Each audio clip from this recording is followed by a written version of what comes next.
Hey guys, welcome back to this channel. In this video, I'll be showing you guys today's rainbow bouquet locations in Heartopia. So there are 4 today. Usually there's only 3, so that's fun.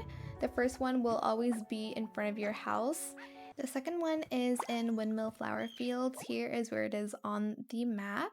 And the third one is not far from there. It is near Passionate Girl, again in Windmill Flower Fields, right here.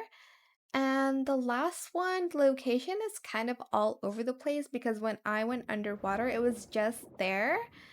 But I've seen people getting it when they're um in the like Whalefall area here in like Whalefall Canyon, but I just found it when I like the moment I went underwater, I found it. So could be different for everybody, but there is one underwater.